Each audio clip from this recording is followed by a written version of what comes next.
Crônicas do Amanhecer, por Feijão Centro Espírita Allan Kardec de Balneário Gaivota, 4 de agosto de 2020.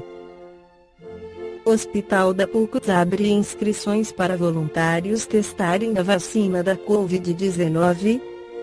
Já estão abertas as inscrições de voluntários em testar em Porto Alegre uma das vacinas em desenvolvimento no mundo contra a Covid-19. O Centro de Pesquisa CT do Hospital São Lucas HSL da PUC será um dos 12 centros no Brasil participantes da fase 3 de validação da vacina do laboratório chinês Sinovac Biotech com o Butantan. A chance de êxito da Coronavac é elevada, destaca o infectologista coordenador do CT, Fabiano Ramos. Em entrevista ao Se Explica, Ramos detalhou como será o processo. As doses da Coronavac chegaram a São Paulo nesta segunda-feira 20.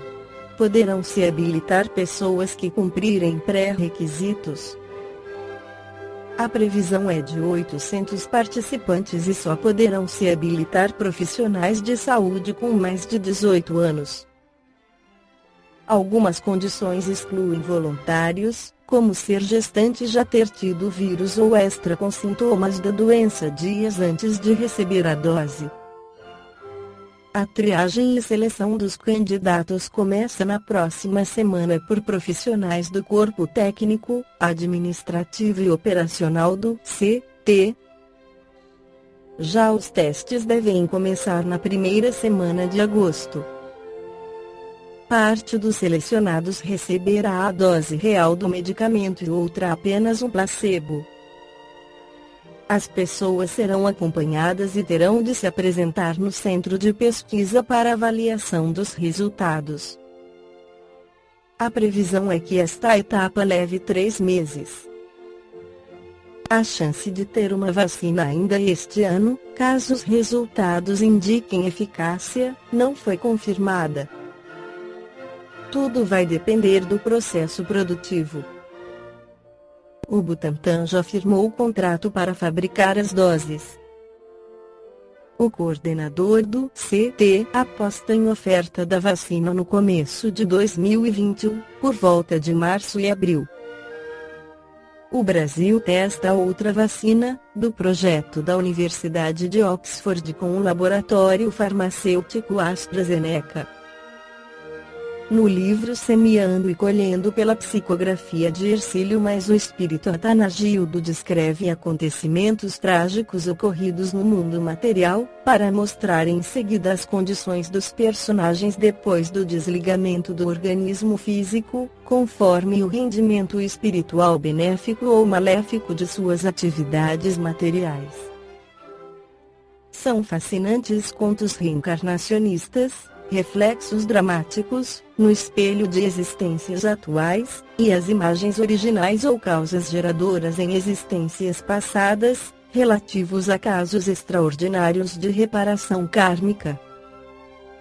Entre eles o conto intitulado O Anjo Rebelde conta o caso de um menino judeu que sobreviveu 21 dias a experimentos num campo de concentração nazista, na Segunda Guerra Mundial.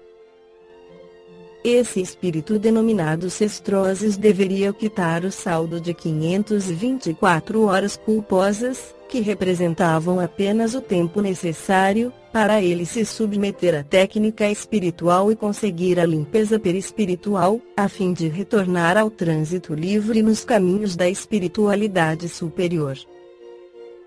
Quando a atividade criminosa dos nazistas era mais intensa contra os judeus, ali pelo ano de 1942 eclodiu violenta epidemia de afecção hepatointestinal, em zona rural da Alemanha. As crianças morriam às dezenas.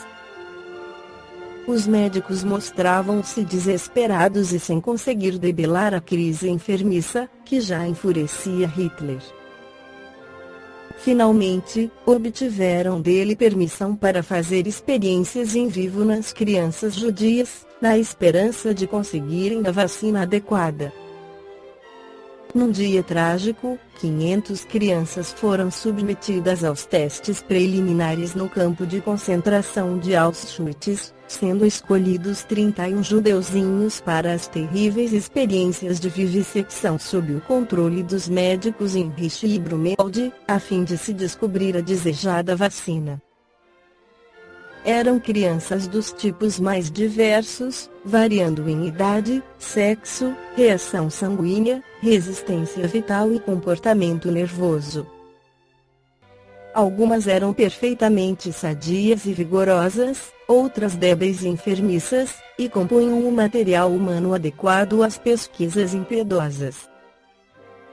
Aterradas ante a impossibilidade de fugirem das provas tenebrosas, as infelizes vítimas foram amarradas pelos enfermeiros nazistas nas mesas de laboratórios e devidamente amordaçadas para impedir-lhes os gritos lancinantes. Em seguida, dia a dia, elas foram submetidas às mais pavorosas experiências. As intervenções cirúrgicas, desidratações, transfusões de sangue contaminado, provas de ácidos e corrosivos, biópsias, obliteração da função nervosa e circulatória, além de desnutrição ou superalimentação, infectadas nos órgãos ou esgravatadas em toda a região abdominal. Foram submetidas à inoculação de material patogênico de todas as espécies. Extraíram-lhes o líquido raquidiano, linfático e sanguíneo. 3 dias depois já haviam sucumbido 23 crianças entre estertores e pústulas corrosivas, mostrando as carnes em frangalhos e os olhos esvaziados de dor. Os médicos e os enfermeiros vigiavam atentamente as modificações anatomofisiológicas. Pesquisavam-lhes o trabalho drenativo das vias emuntórias, em reações endócrinas, nervosas e sanguíneas e o comportamento das vitaminas nos testes de resistência vital. Era mais paradoxal e impiedosa atividade de conservá-los enfermos e ao mesmo tempo mantê-los vivos de qualquer modo. Depois de 21 dias de experiências tenebrosas, só restava miraculosamente vivo uma das 31 cobaias humanas selecionadas anteriormente. Era um menino de 11 anos, verdadeiro farrapo vivo, submerso na dor mais inconcebível, cujos cabelos pretos estavam embranquecidos e a fisionomia infantil transformada no estigma simiesco de um ancião precoce. O vigor e a resistência orgânica haviam surpreendido os próprios médicos alemães, pois ele se mostrava consciente na sua rigidez tormentosa e postura contraída por indomável cãibra nervosa.